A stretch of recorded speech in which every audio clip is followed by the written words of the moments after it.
ವರುಣದೇವನ ಉಗ್ರತ್ವಕ್ಕೆ ಸಾಕ್ಷಿ ಆಗ್ತಾ ಇದೆ ಈಗ ಕಳಸಾ ತಾಲೂಕು. ಯಾಕಂತ ಹೇಳಿದ್ರೆ ಒಂದು ಬಡ ಕುಟುಂಬ ಬೀದಿಗೆ ಬಿದ್ದಿರುವಂತ ಘಟನೆ ನಡೆದಿದೆ.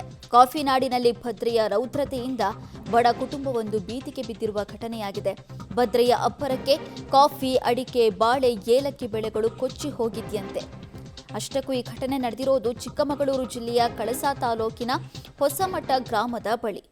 ಅಶೋಕ್ ಅನ್ನುವರ ಕೃಷಿ ತೋಟಕ್ಕೆ ಭದ್ರಾ ನದಿಯ ನೀರು ನುಗ್ಗಿದ್ದು ತೋಟದ ಸದ್ಯದ ಸ್ಥಿತಿ ಕಂಡು ಅಶೋಕ್ ದಂಪತಿ ಕಣ್ಣೀರನ್ನ ಇಟ್ಟಿದ್ದಾರೆ.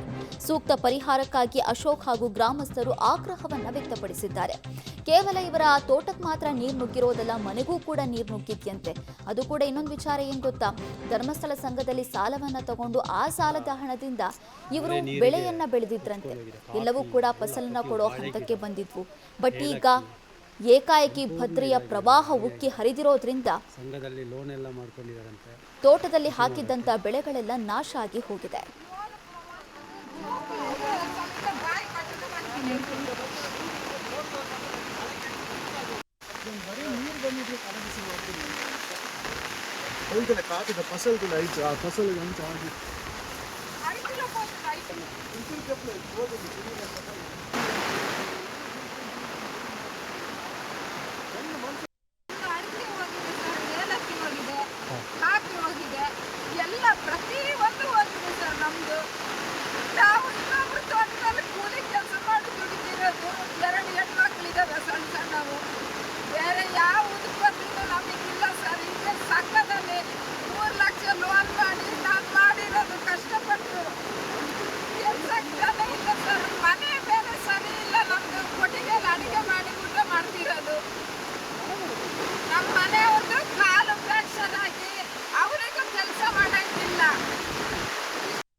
ಹನ್ನೆರಡುವರೆ ತನಕ ಇದೆ ತರ ನಾವು ನೋಡಿ ಹೆದರಿ ಎಲ್ಲ ಮನೆ ಹತ್ತಿರ ಎಲ್ಲ ಸುತ್ತೋಟವರೆಗೂ ಬಂದಿದೆ ನೀರು. ನಮ್ಮ ಮನೆದು ಎಲ್ಲ ಅಡಿಕೆ ಗಿಡ ತೋಟೆಲ್ಲ ನಾವೆಲ್ಲ ಸಾಲ ಮಾಡಿ ಧರ್ಮಸ್ಥಳ ಸಂಘದಲ್ಲಿ 3 ಲಕ್ಷ ತೆಗೆದು ಗಿಡ ನೆಟ್ಟು ಇಷ್ಟು ಕಷ್ಟಪಟ್ಟು ಇವತ್ತು ನಾನೀಗ 4:15ಗೆ ಪಂಚಾಯತಿಗೆ ಹೇಳಿದಾಗ ಅಲ್ಲಿ ಒಬ್ಬರು ಸಿಕ್ಕಿದ್ರು. ಅವ್ರಿಗೆ ಹೇಳಿದೆ, ಅವ್ರು ಹೇಳಿದ್ರೆ ಸೋಮವಾರದವರೆಗೂ PDO ಅಲ್ಲ, ಸೋಮವಾರ GPS ಫೋಟೋ ಮಾಡಬೇಕು, ನಾವು ಸೋಮವಾರ ಬಂದು PDO ಕರ್ಕೊಂಡ್ಬಂದು GPS ಮಾಡಿದ್ಮೇಲೆ ಮತ್ತೆ ನಿಮಗೆ ಅದೇನಂತ ಮತ್ತೆ ಕೃಷಿ ಇಲಾಖೆಗೆ, ತೋಟಗಾರಿಕೆ ಇಲಾಖೆಗೆ ಕೊಡ್ತೀವಿ, ನಾವೆಲ್ಲ ಇದು ಮಾಡ್ತೀವಿ ಅಂತ ಹೇಳಿದ್ದಾರೆ.